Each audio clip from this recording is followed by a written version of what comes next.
Greetings. It's great to see you all. And of course, we can't really see you all. We're just trusting that there's lots of you out there. It's Chris Miller with the National Coalition for Community Capital. We're talking about the Diversified Community Investment Fund, the fund that we are piloting out in a number of locations across the country. First one launched in Rhode Island last fall, and we're really excited about the next that's going to launch, looks like in Detroit. This fund has got some really terrific elements to it. And we're going to talk about a couple of those today. So first of all, I'm going to have my friends Sarah and Brian and Brett introduce themselves, and then we'll talk about a couple of elements very specific to the fund itself. Go ahead, Sarah. Okay, hi, I'm Sarah Kaplan. I am a partner of PathLight Law along with my colleague Brian Beckon. And I'm a corporate and securities lawyer, and I work with cooperatives and other beneficial businesses, and I've been doing that for over 10 years. Pass to Brian. Yeah, thanks, Sarah. And thank you, Chris. Good to be here. Uh, yes, Brian Beckon with PathLight Law, partners with Sarah in our law firm. We're based in Oakland, Oakland, California, but Sarah and other attorneys in our firm are sort of all over the country, so we have more of a national footprint. I'm also on the board of NC3 and along with Chris, and in our as in PathLight Law, we do, as Sarah pointed out, securities, and we do a lot of entity structuring and a lot of just general compliance work for nonprofits and other kinds of organizations. So a wide variety of stuff, but looking forward to this conversation. Thanks, Brian. Thanks, Chris and Sarah. It's a pleasure to be in community with all of you both today and as peers in the field. Brett Heeger, an attorney working based in Los Angeles out of Gundzik Gundzik Heeger LLP. Like the PathLight Law team, we help funds and cooperatives and other organizations around the country really think about, everything the lifespan of their organizations, but with a real social impact and community wealth building bent. So excited to continue that conversation today. Great. Thanks, Sarah. Thanks, Brian. Thanks, Brett. So again, we're going to talk about the Diversified Community Investment Fund, two elements of the fund. It has a lot of virtues, and if you're interested in one, we would love to chat with you about that. But we want to talk today about where the fund gets housed. It has some great options within it. And every time we come to a community and we begin to talk to them about a fund, they want to know about, well, what do we do with this fund? Where does it sit? What kind of entity? So let's go ahead and kick off with that one initially, and raise your hand. No, I'm not going to call on you. Who'd like to go first? Well, I could maybe give a little bit of a background. So the important thing about this idea of a DCIF is that it's fundamentally a real estate fund, and it takes advantage of some flexibility in the regulations around what constitutes a real estate fund. When we talk about a DCIF, it's really a strategy under the Investment Company Act of 1940 that, again, is based on the idea that this is a real estate fund that can invest up to 40% of its assets in non-real estate or securities, in securities assets. And so it being a securities strategy, it doesn't dictate what kind of entity the fund is going to be. And so you have a lot of latitude to select a fund type. And broadly speaking, I suppose you could do a DCIF in a for-profit corporation. You could do it in a cooperative corporation. You could do it in a limited liability company. You could do it in a limited partnership, probably not a general partnership, but and technically you could put those assets into a charity too, although for reasons we could get into, it probably doesn't make sense to do it in a charitable corporation. But the securities law strategy is really kind of neutral as to what kind of entity you'd want to do it in. So maybe I'll stop there and let someone else chime in with some thoughts about what type of entity. Yeah, I'd love to just pick up on, we coming from thinking about a current client, there are pros and cons to using an LLC. And also, by the way, so Chris was saying, where do we house funds? And we are really talking about legal entity choice. for a fund. So this is a great topic for lawyers to think about. And also if you are planning a fund and you're thinking about the shares, it's going to be really helpful to have this context of what is the legal entity choice, because not all entities have shares. It'll help you think about that structure. But there are tax benefits for certain people of having real estate in an LLC.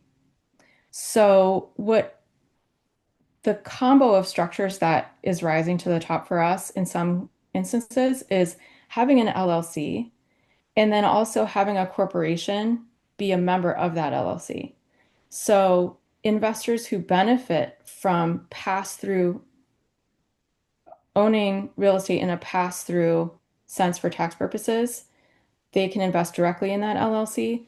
And then there are some situations where you would want a corporation which has shares, and that corporation can be a member of the LLC. The challenge that we've been dealing with is thinking about, so let's say you have a diversified community investment fund where the goal is to have 100, 200, 300 Mm, community members yeah. buying in. And like, let's imagine that it's really important to them to have real ownership, and real ownership is legal ownership. They want to own this property, but the amount that they're buying in at is low. And so it depends on the demographics. Like planners, and professionals need to be sensitive to the idea that $100 might be an inaccessible amount. Share prices might be $10, $100, something low, right? Because if the point is community ownership, we can do that with a low share price. So let's imagine you have 200, hundreds of people investing small dollar amounts. Yeah. The It's like if you get to the point where preparing their K1 Yeah, the it K1s. costs more than the amount of the K1, then that the pass-through tax status doesn't work. And in the hands of one of those shareholders, getting a K1 can be a little jarring if they're not expecting it. Because if we're talking about lower income folks who may typically be eligible for to file their annual tax return via the free e-file system, you can't do that if you have a K1. Oh, that's a And great so point. just by virtue of getting a K1, no matter how little the profit or loss allocated to you, you automatically become ineligible for any of the free e-filing system. You're going to have to hire a tax preparer or use TurboTax or something. So some folks will find that to be a rather a jarring surprise. I've worked with several real estate cooperatives, and it's the same thing, right? It's a real estate fund. It's just people calling themselves, they just want to be a cooperative. So this real estate cooperative organizer was himself a CPA, and his practice context was a little different, but his approach was, we're not going to be making that much money. There wasn't that much profit involved in his business plan, but the convenience of the corporate tax return was so great that this CPA thought it was better for his own DCIF or real estate fund to be organized as a corporation. And I didn't argue with that, but the convenience of corporate tax versus not, we have to caveat that, like, get your Yeah. own tax advice. We're not giving anyone tax advice. I mean, I think I would just highlight, I think what's been really great about this so far is unlike in, say, venture capital, like startups, right? There's no single best answer. There's a whole bunch of options. But what we're really looking for as advisors of DCIFs is it's a range of, like, who do you want to own this? How are you going to Yeah. raise the money, right? If you are going to be raising your fund through primarily debt, then maybe you could choose to use a charity as the vehicle, or an LLC, or a cooperative. But as Sarah highlighted, if you have folks who really want to own the vehicle, then you can't own a charity. And so you have to Yeah. think of a different structure. If Yeah. you're going to have a broad base of ownership, instead of a select number, if you're going to have folks who are used to, detailed, like, extensive tax filings, there's a number of these elements that I think are really valuable to consider. Let's talk for the balance of the time about governance. Again, a very important piece for us. We want the community to have a voice. And so in this structure, what kind of governance can we do? So, as the broad range of choices of entity hopefully suggest, there's sort of a limitless range that you can of governance structures that you can do here. A lot of times when I'm working with potential DCIF clients, I like to talk to them about stakeholder groups. Who do we think is the group? Who are the groups and the communities that we want to make sure are involved and we think are going to need to be involved? And how can we make sure that they have a voice and appropriate controls in the room? And so sometimes that's a matter of creating separate classes of stock or membership. So we've had one, I recently did one where there was a class of membership that was for wealthier, high ticket, like high dollar folks. And there was a class that was, you could only invest up to, 1,000 or 2,000, but you had to meet certain criteria, including where you lived. And that class was entitled to elect a certain number of directors on the board. We've also had ones where maybe there was a stakeholder, a certain like historical society or something like that, that doesn't have to own any stock and is given the right to designate either a board member or a board observer. So there's a lot of really great tools that we can play with here. Yeah, I agree that there's a range of different entity types, and within each entity type, you could delve into different governance structures. And I will say we've taken advantage of a lot of flexibility that the corporate structure has. Setting aside the question of whether it should be a pass-through like an LLC or a corporation. If you do choose the corporation, you can, as Brett pointed out, you can designate different classes of stock that can be invested in by a geographically defined group or something else, and so there's a lot of ways to slice and dice it. You could probably get to the same outcome with different classes of membership in an LLC or even limited partners in a limited partnership.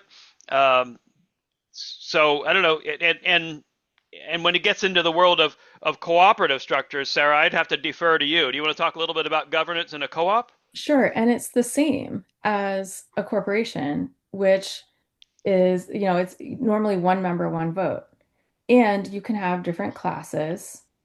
So we have these, basically, if you hire a creative lawyer, or if you are a creative lawyer, you just write the governance structure that you want to have. And we're pretty much talking about voting for board members. We're not really talking about having everyone gather to do, direct democracy or collective decision making. We're not really, pretty much not doing that in a real estate fund.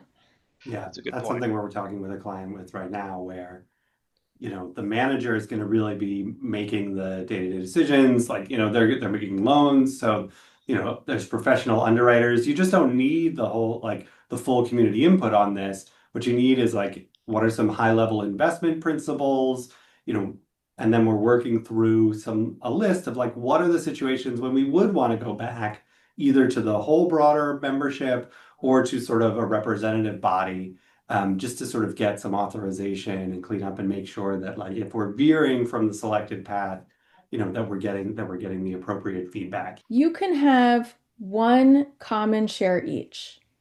And then the rest of your investment can go into preferred shares that are non-voting or shares that are non-voting.